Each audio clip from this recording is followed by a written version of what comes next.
In our last study, we saw prophecy through metal and stone, empires rising and falling, history written in advance. But now, the language changes. The book of Daniel moves from visible kingdoms to symbolic beasts. And that shift matters, because Daniel chapter 7 does not speak to kings. It speaks to those who are watching.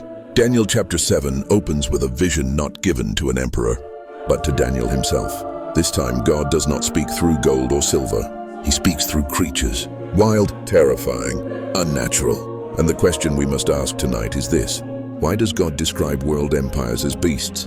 And more importantly, where do we fit in this vision? Daniel chapter 7 is not a continuation. It is a parallel. Daniel 2 showed the same history. From man's perspective, glorious, impressive, metallic. Daniel 7 shows history from God's perspective. Not shining, not noble, but beastly, because when power operates without God, it does not elevate humanity, it devours it. Daniel chapter 7 verse 2. Daniel spake and said, I saw in my vision by night, and behold, the four winds of the heavens strove upon the great sea. In prophecy, the sea represents nations in turmoil. This is not peace, this is chaos. And out of this chaos, four beasts rise. Daniel says, the first was like a lion and had eagle's wings. This is Babylon, the same head of gold. Now shown as a lion, the lion represents dominance. The eagle's wings represent speed and authority. Babylon ruled with unmatched splendor. But Daniel notices something strange. The wings are plucked. The beast is lifted from the earth and given a human heart. This points to the humbling of Babylon's king. Power restrained, pride broken, authority reduced. Even the greatest empire answers to God. Daniel continues, and behold another beast, a second, like to a bear, and it raised up itself on one side, and it had 3 ribs in the mouth of it. This is Medo-Persia, uneven, one side stronger than the other. History confirms it. Persia dominated Media. The 3 ribs represent conquered territories. This empire expanded by force, not beauty, not speed, but sheer strength. And yet, it too passed. Daniel then sees, after this I beheld, and lo another, like a leopard, which had upon the back of it 4 wings of a fowl. This is Greece. The leopard is fast. The wings make it faster. Alexander the Great conquered the world at breathtaking speed. But the prophecy does not end there. The beast has 4 heads, because after Alexander's death, his empire divided into 4 parts. Again, the history written in advance. Then Daniel sees something different, not named, not comparable. A 4th beast, dreadful and terrible and strong exceedingly. This is Rome, iron teeth, crushing power. But unlike the others, this beast changes form. It has 10 horns, power divided, and among those horns, something rises. Daniel says, there came up among them another little horn, and behold, in this horn were eyes like the eyes of man, and a mouth speaking great things. This is not just political power. This is arrogant authority, speaking against God, exalting itself. Power that claims more than governance. Power that seeks worship. This is where Daniel 7 moves beyond history and into warning. Then the vision shifts. Beasts disappear, and heaven appears. The Ancient of Days did sit, and the judgment was set, and the books were opened. This is the turning point. Empires rise without God, but they fall before him. Judgment is not chaos.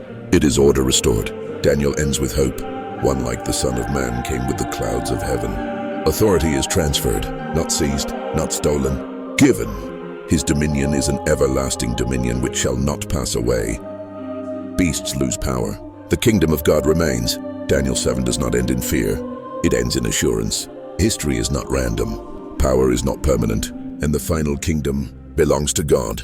The question is not which beast we are watching. The question is who we are trusting. Because kingdoms rise, beasts fall, but the kingdom of God endures forever. Daniel chapter 7 does not rush, it lingers. Because what Daniel sees next is not just history unfolding, it is accountability arriving. Up to this point, the beasts have acted freely. They rose, they conquered, they devoured. Power answered only to power. But then something changes. Daniel says, I beheld then because of the voice of the great words which the horn spake.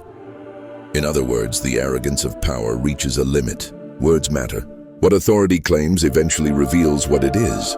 And when power begins to speak against heaven itself, heaven responds. Daniel watches as the scene shifts again. The earth fades, the beasts lose focus, and suddenly the courtroom of eternity appears.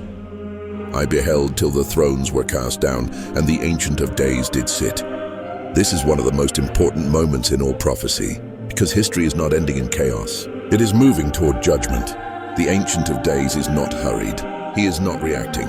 He has been seated all along. His throne is not built on conquest. It is built on eternity. Daniel describes him carefully. White garments, hair like pure wool, a throne like fiery flame. This is not symbolism meant to confuse. It is symbolism meant to humble, because everything that looked powerful on earth now looks small. Daniel says, the judgment was set and the books were opened. This is not impulsive judgment. This is recorded judgment. History has witnesses. Every empire, every decree, every abuse of power, nothing is forgotten. Empires ruled as if they were permanent, but the books tell another story. This is the moment Daniel's vision stops being about nations and starts being about responsibility, because judgment does not ask, how strong were you? It asks, were you faithful? Daniel watches the fourth beast, the most terrifying one, the one with iron teeth, and he sees something remarkable. I beheld even till the beast was slain, and his body destroyed and given to the burning flame. This is not reform. This is removal. Power that refuses accountability does not evolve. It ends, and Daniel adds something subtle but important.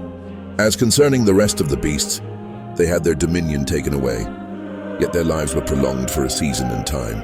In other words, influence can remain even after authority is removed. Ideas outlive empires. Systems linger after crowns fall, but their right to rule is gone. Then Daniel sees something no beast could ever be. One like the Son of Man came with the clouds of heaven. This is the turning point of the chapter, because for the first time power looks human, not beastly, not devouring, human, but not merely human. He comes with the clouds of heaven. Authority is not seized, it is given. And there was given him dominion and glory and a kingdom. Notice the contrast. Beasts take power. The Son of Man receives it. Beasts rule by fear. The Son of Man rules by right. And Daniel says something crucial. His dominion is an everlasting dominion, which shall not pass away. This is not a cycle. This is the end of cycles. Then Daniel hears something that many people overlook. The kingdom is not given only to the Son of Man. It is shared. And the kingdom and dominion, and the greatness of the kingdom under the whole heaven, shall be given to the people of the saints of the Most High. This is astonishing. The saints are not spectators. They are heirs. Those who endured beasts outlast them. Those who were pressured inherit. This is not escape theology. This is endurance theology. Daniel does not say the saints avoid trouble. He says they outlast it. Daniel is troubled, not by the beasts, but by the little horn, because brute power is obvious. Subtle power is dangerous. The little horn speaks. It claims authority. It persecutes, and he shall wear out the saints of the Most High. This is not sudden destruction. This is exhaustion, pressure over time, systems that drain faith rather than crush it. This is why Daniel 7 is for the end, because end-time pressure is not always violent. Sometimes it is relentless, but Daniel is shown something else. Until the Ancient of Days came and judgment was given to the saints. The delay is not defeat. Waiting is not losing. Heaven is not absent. It is patient. Daniel hears that the power of the horn is limited. Time, times, and the dividing of time. In other words, even persecution has a clock. Power thinks it controls history, but it does not control time. God does. Daniel 7 is not given to scare believers. It is given to steady them. It tells us three things. 1. World systems will grow more beast-like without God. 2. Authority that exalts itself will eventually face judgment. 3. The kingdom of God does not arrive by collapse alone, but by transfer. The saints are not called to panic. They are called to remain faithful, because beasts rise quickly, but they fall completely. Daniel ends the chapter quietly. He says, "Hitherto is the end of the matter. But for us it is not the end. It is a reminder. History is not spiraling out of control. It is moving toward a throne, and the final kingdom will not be beastly. It will be righteous."